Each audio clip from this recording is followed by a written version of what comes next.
जय हिंद, वंदे मातरम। स्वागत है आप सभी साथियों का गेंजेड लर्निंग गुरुजी प्लेटफॉर्म में। तो आपके लिए जो आज क्लास होगी वह क्लास जो होगी 130 प्रश्नों के साथ होगी। बहुत इंपॉर्टेंट क्लास होगी और हम लोग जो प्रश्न करेंगे वन लीनियर साइंस के प्रश्न करेंगे। तो बिहार शिक्षक भर्ती के लिए ये जो क्लास रखी गई है बहुत इंपॉर्टेंट क्लास रखी गई है और आपके लिए 130 जो प्रश्न होंगे बहुत इंपॉर्टेंट प्रश्न होंगे। अगर आप लोग इस लेक्चर को नहीं देख पाते हैं तो हो सकता है यहाँ से भी प्रश्न आ जाएं, तो आपसे प्रश्न छूट सकते हैं, आपसे प्रश्न नहीं बन पाएंगे। इसलिए आप लोग इस लेक्चर को जरूर देखिएगा, बहुत इंपॉर्टेंट क्लास है। जितना हो सके शेयर भी आप लोग जरूर कर दीजिएगा। ओके, तो आइए हम लोग अपने देखते हैं पहले प्रश्न पे।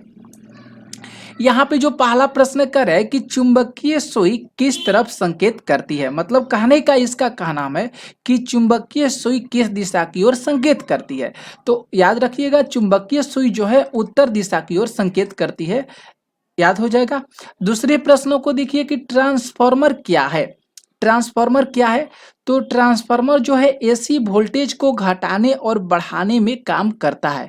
कहने का इसका मतलब है कि उच्च वोल्टेज को कम वोल्टेज में और कम वोल्टेज को उच्च वोल्टेज में बदलने का काम कौन करता है? तो ट्रांसफार्मर करता है। क्लियर है।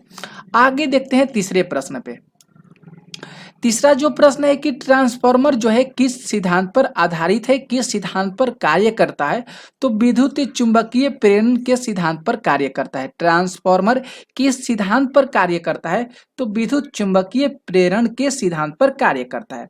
चौथा प्रश्न देखिए, कह रहे चौथा प्रश्न है कि विद्युत धारा का चुंबकीय प्रभाव सर्वप्रथम किसने अवलोकित किया था? किसके द्वारा विद्युत धारा का चुंबकीय प्रभाव का खोज किया गया था? तो ओरस्टेड, ओरस्टेड के द्वारा जो है इस जो चुंबकीय प्रभाव है इसको खोजा गया था, विद्युत धारा का चुंबकीय प्रभाव।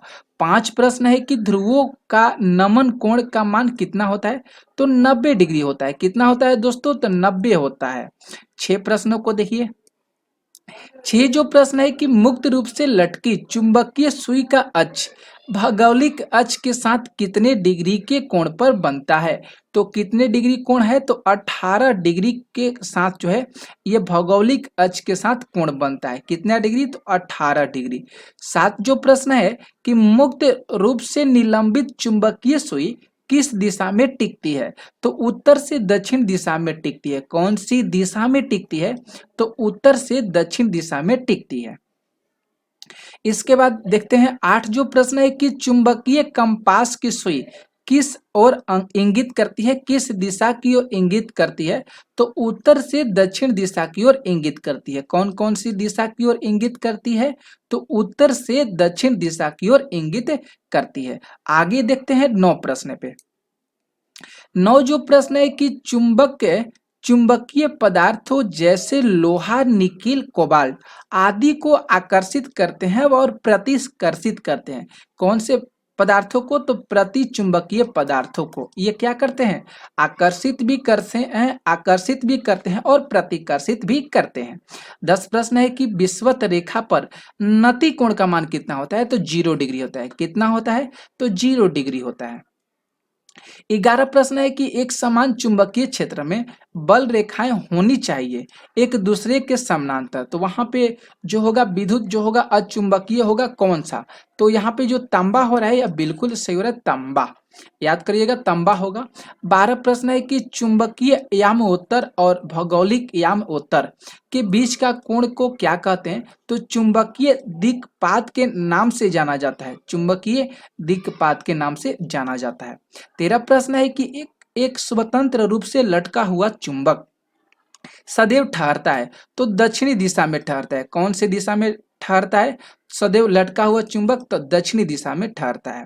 14 प्रश्न कर है कि डायनेमो जिसको हम विद्युत जनित्र के नाम से जानते हैं इसके कार्य का सिद्धांत क्या है? तो विद्युत चुंबकीय प्रभाव है। इसका कार्य का सिद्धांत क्या है दोस्तों? तो विद्युत चुंबकीय प्रभाव है।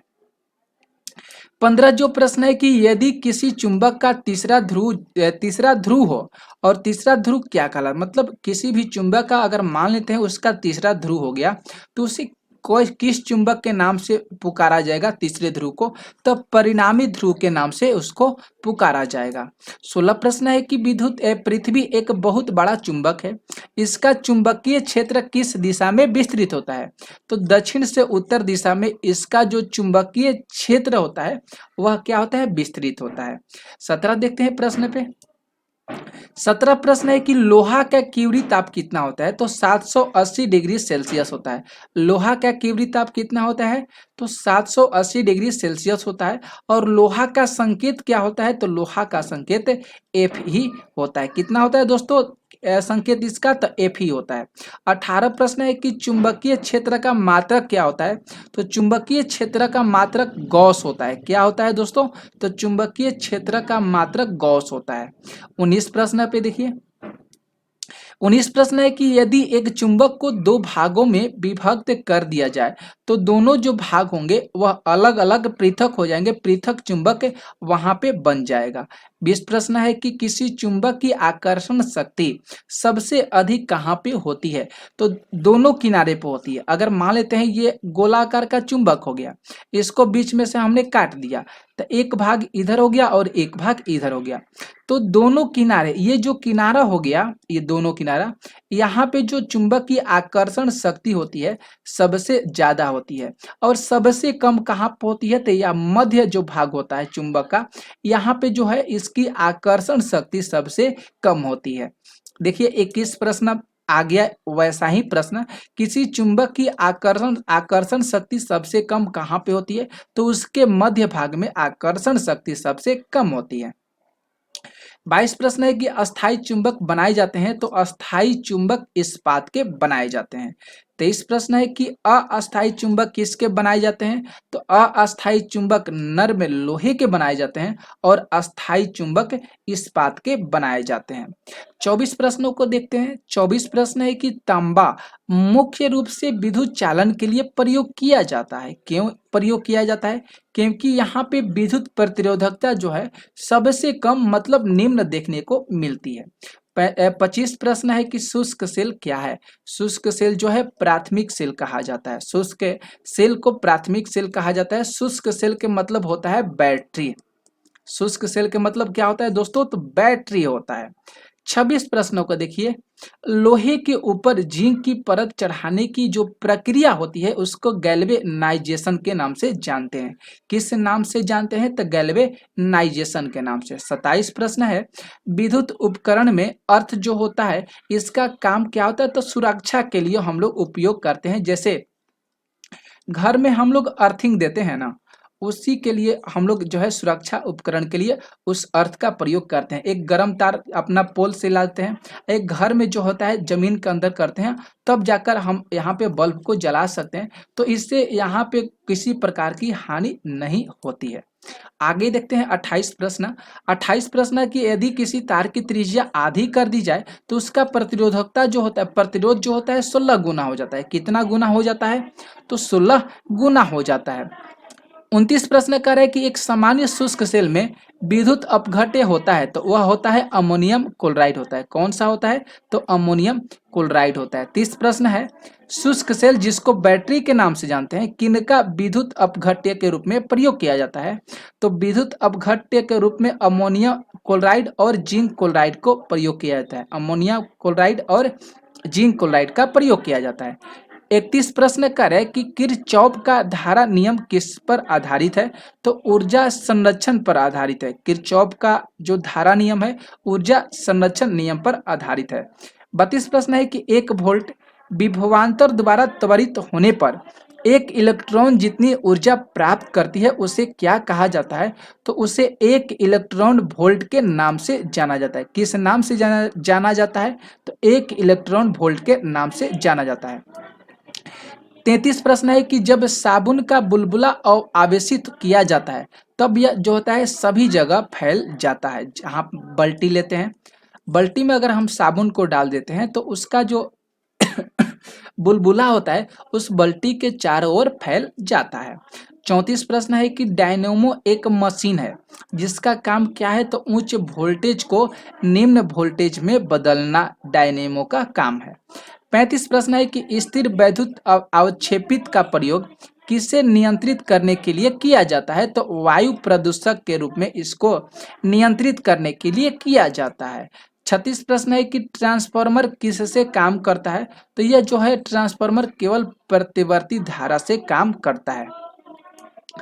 37 प्रश्न है कि 1 किलो घंटा का मान कितना होता है? तो 3.6 गुणा 10 जो होता है इतना जूल होता है। इसके बाद 38 प्रश्न कह रहा है कि प्रतिवर्ती धारा को दिष्ट धारा में क्या बदलता है? तो दिष्टकारी धारा द्वारा उसको हम बदल सकते हैं प्रतिवर्ती धारा को। 39 प्रश्न है कि शुष्क सेल में जो ऊर्जा संग्रहित होती है उसे रासायनिक ऊर्जा के नाम से जानते हैं। शुष्क सेल में जो ऊर्जा संग्रहित होती है रहती है उसे रासायनिक ऊर्जा के नाम से जाना जाता है। 40 प्रश्न है कि यदि किसी प्रारूपी पदार्थ का वैद्युत प्रतिरोध गिरकर शून्य हो जाता है तो उस पदार्थ को क्या कहते हैं? तो उस पदार्थ को अतिचालक के नाम से जाना जाता है। किस नाम से जाना जाता है? तो उस पदार्थ को अतिचालक के नाम से जाना जाता है। 41 प्रश्न है कि यदि किसी प्रतिरोधक तार को लंबा कर दिया जाए तो उसका प्रतिरोधकता सीधा सीधा बढ़ जाएगा। अगर तार है यहाँ से इतना दूर है तो यहाँ पे प्रतिरोधकता छोटा मतलब कम रहेगा, लेकिन जो ही हम यहाँ से लेकर यहाँ तक बढ़ा देंगे तो इस तार में इसकी जो प्रतिरोधकता होगा सबसे ज़्यादा बढ़ जाएगा। 42 प्रश्न है कि मरकरी लैंप में विद्युत मरकरी लैंप में क्या होता है कम दाब पर? तो पारा होता है। क्या होता है दोस्तों? तो पारा, जिसका हम HG के नाम से जानते हैं। 43 प्रश्न है कि बिजली के पंखे की गति को बदलने के लिए किसका प्रयोग किया जाता है? कौन सा साधन है? तो रेगुलेटर का हम लोग प्रयोग करते हैं। अब जो पंखा हम लोग चलाते हैं तो उसकी गति को हम कम भी करते हैं ज़्यादा भी करते हैं, उसका साधन कौन सा है? तो रेगुलेटर है। आगे देखते हैं 44 प्रश्न पे। 44 प्रश्न है कि मनुष्य के जीवन काल में कितने बार जो दांत होते हैं 2 बार विकसित होते हैं? तो 20 जो दांत होते हैं यह 2 बार विकसित होते हैं। मनुष्य के केवल जीवन काल में 2 बार ये जो 20 दांत होते हैं 2 बार विकसित होते हैं। 45 प्रश्न है कि मानव शरीर में पाचन का अधिकांश भाग किस अंग में संपन्न होता है? तो छोटी आंत में संपन्न होता है। कौन से भाग में होता है? तो छोटी आंत में। 46 प्रश्न है मनुष्य में पाचन क्रिया कहाँ से प्रारंभ होती है? तो मुख से होती है। हम लोग जो भोजन करते हैं मुख से करते हैं और तब जाकर पेट में पचता है। 47 प्रश्न है कि सर्वप्रथम रक्त परिसंचरण तंत्र का अध्ययन किसने किया था? किसने खोज किया था? तो उनका नाम है विलियम हार्वे के द्वारा जो है रक्त परिसंचरण तंत्र का जो है खोज किया गया था। 48 प्रश्न है कि पेस मेकर का संबंध किससे है? तो पेस मेकर का संबंध जो है हृदय से है। किससे है दोस्तों? तो हृदय से है। और इसका कार्य क्या है पेस मेकर का? तो दिल की धड़कन को प्रारंभ करना। पेस मेकर का कार्य क्या है? तो दिल की धड़कन को प्रारंभ करना। 49 प्रश्न करें कि गति प्रेरक किससे संबंधित है? तो गति प्रेरक हृदय से संबंधित है। 50 प्रश्न है कि किनकी भित्तियों पर रक्त द्वारा डाले गए दबाव को रक्त दाब कहते हैं? तो धमनी। धमनी जो ऐसी भित्ति है जिस पर हम दबाव डालते हैं जिसको हम रक्त दाब के नाम से जानते हैं। 51 प्रश्न है कि सोते समय रक्त दाब में क्या परिवर्तन देखने को मिलता है? तो वह सोते समय रक्त दाब जो होता है हम लोग का घट जाता है। 52 है कि मानव रुधिर मतलब मानव रक्त का पीएच मान कितना होता है? तो 7.4 होता है। अगर दूध की बात करें तो छक्का चौवा जरूर आप याद करें। छक्का और चौवा जब क्रिकेट खेलते हैं ना तो एक छक्का और चौवा मारते हैं तो वही होता है 6.4। 53 प्रश्न है कि मानव रक्त प्लाज्मा में प्राय पानी की प्रतिशत मात्रा कितनी भिन्न होती है? तो 80 से 80% भिन्न होती है। 54 प्रश्न है कि रक्त में पाई जाने वाली धातु कौन सी है? तो लोहा। लोहा जो खून होता है उसमें पाई जाने वाली धातु कौन सी है? तो लोहा है। 55 प्रश्न है कि रक्त का शुद्धिकरण कहाँ पे होता है? तो किडनी में होता है। कहाँ पे होता है दोस्तों? तो किडनी में होता है। 56 प्रश्न है कि अधिकतम पोषक तत्व रक्त में कहाँ से अवशोषित किए जाते हैं? तो छोटी आंत से अवशोषित किए जाते हैं। 57 प्रश्न है कि लार में कौन सा एंजाइम पाया जाता है? तो टायलिन जरूर याद कीजिएगा। लार में कौन सा एंजाइम पाया जाता है? तो टायलिन पाया जाता है। 58 प्रश्न है कि पेट में भोजन को पचाने के लिए किसकी खास आवश्यकता होती है? तो एंजाइम की सबसे ज़्यादा महत्वपूर्ण आवश्यकता होती है जो पेट में भोजन को पचाने का काम करता है। तो एंजाइम जरूर आप लोग ध्यान में रखिएगा, बहुत इंपॉर्टेंट है। 59 प्रश्न करें कि लार किसके पाचन में सहायक होता है। तो लार जो है स्टार्च के रूप में सहायक होता है। किसके पाचन में सहायक होता है लार? तो स्टार्च के रूप में, जो हम लोग के मुंह में लार बनता है जिसकी वजह से भोजन पचता है। 60 प्रश्न है कि मानव के आमाशय में अम्ल जो है एक्स उत्पन्न होता है, उस अम्ल का नाम रख लिया गया है X Y Z A B C D, कुछ भी मान सकते हैं, राम श्याम कुछ भी मान सकते हैं, और भोजन को पचाने में सहायता करता है। उस अम्ल का क्या नाम हो जाएगा? तो उस अम्ल का नाम हाइड्रोक्लोरिक अम्ल हो जाएगा, जिसका रासायनिक सूत्र HCl होता है। आगे देखते हैं 61 प्रश्न पे कि फ्रेम्स चक्र किसका संश्लेषण होता है। तो पायरुविक अम्ल का द्वारा जो है फ्रेम्स चक्र का संश्लेषण होता है। 62 प्रश्न है कि मानव शरीर में खून के शुद्धिकरण की प्रक्रिया को डायलिसिस कहा जाता है। क्या कहा जाता है? तो डायलिसिस कहा जाता है। 63 प्रश्न है कि पेप्सिन बदल देता है। तो पेप्सिन जो है प्रोटीन को पॉलीपेप्टाइड में बदल देता है, प्रोटीन को पॉलीपेप्टाइड में बदल देता है। अगर पूछा भी जा सकता है इस प्रकार की प्रोटीन और को पॉलीपेप्टाइड में कौन बदल देता है? तो पेप्सिन बदलता है। दोनों चीज आप लोग याद करिएगा, पलट के भी दे सकता है। 64 प्रश्न है पाचन क्रिया में प्रोटीन किस पदार्थ में बदल जाता है? तो एमिनो अम्ल में बदल जाता है। 65 देते हैं प्रश्न। 65 प्रश्न है कि वह कौन सा अंग है जो मानव शरीर में ग्लाइकोजन के रूप में कार्बोहाइड्रेट को जमा करता है? ग्लाइकोजन के रूप में कार्बोहाइड्रेट को जमा करता है लीवर, यकृत जिसको कहते हैं। 66 प्रश्न है कि पित्त किसके द्वारा स्रावित होता है, पैदा होता है? तो यकृत के द्वारा स्रावित होता है। और 67 है कि जमा कहाँ पे होता है? तो पित्ताशय में जमा होता है। पित्त कहाँ पे जमा होता है? तो पित्ताशय में जमा होता है। ठीक है। 68 प्रश्न है कि स्वस्थ मनुष्य का रक्तचाप जो है, जिसको हम सिस्टोलिक और डायस्टोलिक कहते हैं, कितना होता है? तो 120 mm से लेकर 80 mm तक होता है। रक्तचाप कितना होता है? तो 120/80 होता है, जरूर ध्यान में रखिएगा। 69 प्रश्न है कि दौड़ लगाते समय मनुष्य का रक्तचाप क्या होता है दोस्तों? तो बढ़ जाता है। 70 की सामान्य जीवन काल में मनुष्य का हृदय लगभग कितनी बार धड़कता है? तो 2 अरब धड़कता है। सामान्य जीवन की बात किया, सामान्य जीवन में तो 2 अरब बहुत ज्यादा हो गया, अनुमानतः इस चीज को बता दिया गया है। 71 प्रश्न जो है कि मानव शरीर में हृदय का क्या कार्य है? तो पंपिंग स्टेशन की तरह जो है ये जो है मानव शरीर में हृदय का कार्य देखने को मिलता है। हृदय में 4 वाल्य होते हैं, जैसे हम कह सकते हैं ना कि दयालिन, बायालिन, दयानिलय और बायालिन, इस तरह का, ऐसे गोलाकार का इस तरह का होता है निलय, आप लोग को पता भी होगा। यहाँ पे 4 चैम्बर होते हैं, ये और ये होता है। 72 प्रश्न है कि रक्त में लाल रंग किसके कारण होता है? रक्त में जो लाल रंग होता है वह हीमोग्लोबिन के कारण होता है। और हीमोग्लोबिन में कौन सा तत्व मौजूद होता है? तो वह होता है लोहा होता है। 73 प्रश्न है कि शरीर में हीमोग्लोबिन का कार्य क्या है? तो ऑक्सीजन के परिवहन को बनाए रखना होता है। 74 देख लेते हैं, हीमोग्लोबिन किसका महत्वपूर्ण घटक होता है? तो आरबीसी का सबसे महत्वपूर्ण घटक होता है, जिसको हम रेड ब्लड सेल के नाम से जानते हैं। रेड ब्लड सेल जो है इसका पूर्ण रूप होता है। 75 प्रश्न है हीमोग्लोबिन का कार्य ऑक्सीजन ले जाना, ऑक्सीजन का परिवहन करना। 76 प्रश्न कह रहा है कि किसकी सहायता से रक्त द्वारा ऑक्सीजन ले जाया जाता है?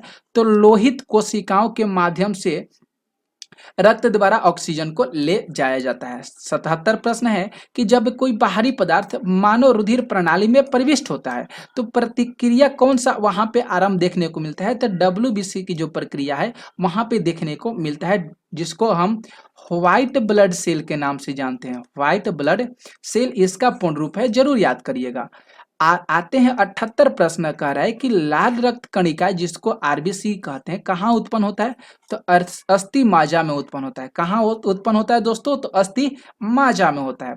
79 प्रश्न किसको आरबीसी का कब्रिस्तान कहा जाता है? पलीहा को कहा जाता है। आरबीसी का कब्रिस्तान पलीहा को कहा जाता है।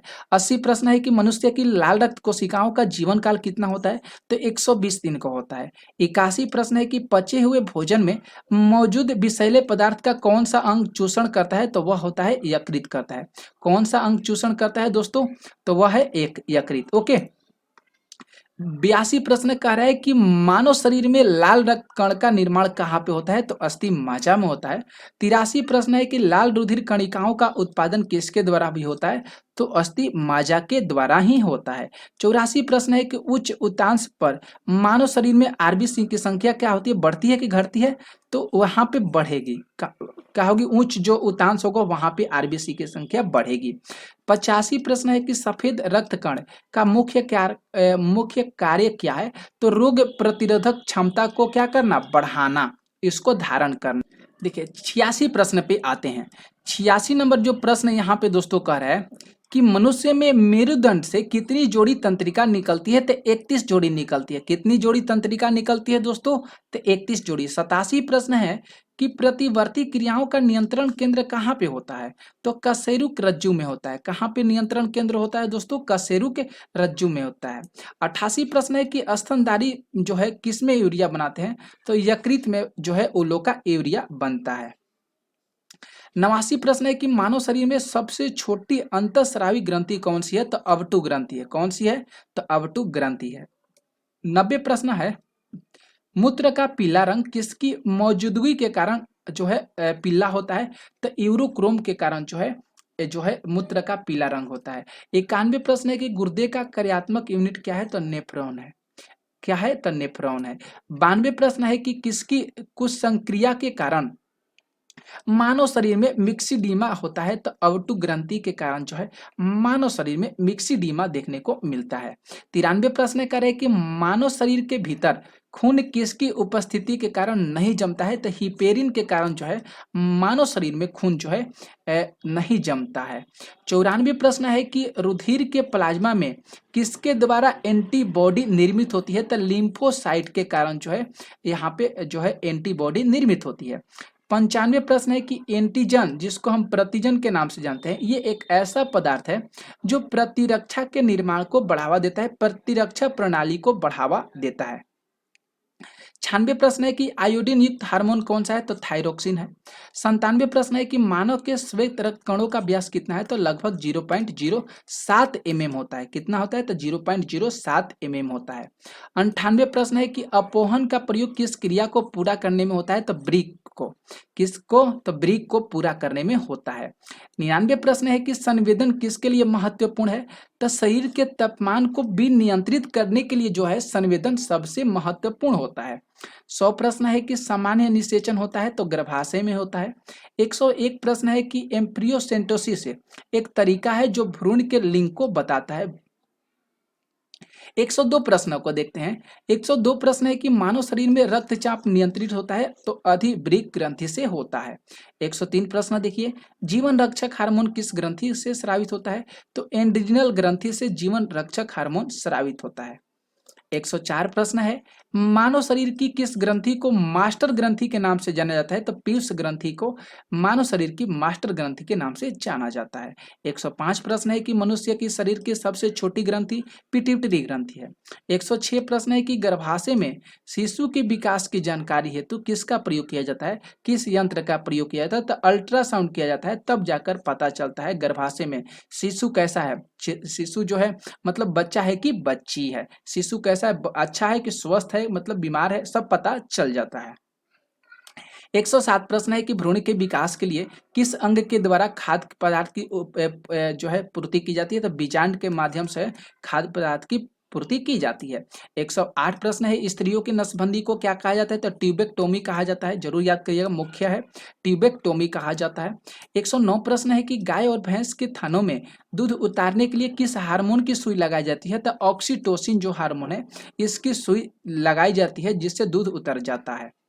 110 प्रश्न यहाँ पे देखिए कह रहा है कि थायराइड ग्रंथि से थायरॉक्सिन स्रावित करने के लिए उत्तेजित करने वाला अंतःस्रावी हार्मोन कौन सा है, तो TSH है। कौन सा हार्मोन है, TSH है। 11 प्रश्न है कि मायोग्लोबिन में कौन सी धातु होती है, तो तांबा होती है। कौन होती है, तो तांबा होती है। 112 प्रश्न है कि एक वयस्क पुरुष के लिए सामान्य हीमोग्लोबिन मात्रा प्रति 100 ml रक्त होना चाहिए, तो 5 ग्राम होना चाहिए। कितना, तो 5 ग्राम होना चाहिए। 113 प्रश्न है, मानव शरीर का सामान्य तापमान 9 डिग्री सेल्सियस होता है। मानव शरीर का सामान्य तापमान 37 डिग्री सेल्सियस होता है दोस्तों। आएगा 98.6 फ़ारेनहाइट, जरूर याद करिएगा, ठीक है। आगे देखिए, कह रहे हैं 114 प्रश्न है कि किस शारीरिक प्रकरण में प्रोथ्रोम्बिन का प्रयोग किया जाता है। तो रक्त जमाव के कारण जो है प्रोथ्रोम्बिन का संबंध इससे देखने को मिलता है। 115 प्रश्न है कि शरीर में सबसे बड़ी अंतःस्रावी ग्रंथि कौन सी है। तो अवटु ग्रंथि है। कौन सी है? अवटु। 116 प्रश्न देखिए, कह रहा है कि कौन सा हार्मोन लड़ो मड़ो हार्मोन के नाम से जाना जाता है। लड़ो मरो एंड्रिनल के नाम से जाना जाता है, उस हार्मोन का नाम है एंड्रिनिल। 117 प्रश्न है, इंसुलिन एक प्रकार का क्या है। तो इंसुलिन एक प्रकार का हार्मोन है। 118 देखिए प्रश्न, कौन सा पदार्थ मानव शरीर में सबसे अधिक कठोर होता है। तो दंतवल्क जो होता है वह मानव शरीर में सबसे अधिक कठोर होता है। 119, किस कोशिका से इंसुलिन स्रावित होता है। तो बीटा कोशिका से इंसुलिन स्रावित होता है। 120 प्रश्न है, इंसुलिन उत्पादित होता है तो पेनक्रियाज के द्वारा जो है इंसुलिन उत्पन्न होता है। 121 प्रश्न है कि यहाँ पे कि ऑक्सीजन की उपस्थिति में सुक्रोज का कार्बन डाइऑक्साइड में और जल में ऊर्जा निर्मुक्त होने के रूपांतरण को वायु श्वसन के नाम से जाना जाता है। और यहाँ पे 122 जो प्रश्न है कि हमारी छोड़ी हुई सांस कि हवा में CO2 की मात्रा लगभग कितनी प्रतिशत होती है। तो 4% होती है। कितनी? 4%। 123 प्रश्न है, हृदय वंचित है। तो ऐच्छिक पेशी से हृदय जो है वंचित है। 124 प्रश्न है कि मानव शरीर का सबसे बड़ा अंग फेफड़ा होता है और मानव त्वचा के रंग देने वाला वर्णक कौन होता है। तो मेलानिन होता है। मानव त्वचा को रंग देने वाला जो वर्णक है मेलानिन है। 126 प्रश्न है कि कंडरा जोड़ता है पेशी को हड्डी से जो है पेशी को हड्डी से जोड़ने की जो प्रक्रिया उसको हम टेंडन के नाम से जानते हैं या कंडरा भी कह सकते हैं। 127 प्रश्न है कि मानव शरीर में कौन सी ग्रंथि ऐसी है जिसका संबंध शरीर की उत्तेजना से होता है। तो अधिवृक्क ग्रंथि है। 128 प्रश्न देखिए कि आदमी के कंठ के किस भाग को अवटु, जिसको हम उदार्थ एडमल्स एप्पल कहा जाता है, तो थायराइड उपास्थि ग्रंथि को कहा जाता है। और 129 प्रश्न करे कि मानव का मस्तिष्क लगभग कितने ग्राम का होता है। तो 350 माफ कीजिए 1350 ग्राम का होता है। मानव का मस्तिष्क का भार 1350 ग्राम का होता है। और मानव शरीर में सबसे लंबी अस्थि कौन सी है। तो उरु अस्थि सबसे लंबी है। तो हम लोग 130 प्रश्न किए। कैसा लगा आपको आज की लेक्चर? तो आप लोग जरूर कमेंट करके बताइएगा। जितना हो सके आप लोग शेयर कीजिएगा, जो भी आपके पास उपलब्ध हो आप उस माध्यम से शेयर कर सकते हैं वीडियो को। ओके, तो हम लोग के लिए आज की क्लास जो है यहीं पर समाप्त करते हैं। मिलते हैं नेक्स्ट लेक्चर में, तब तक के लिए आप लोग को जय हिंद, थैंक यू।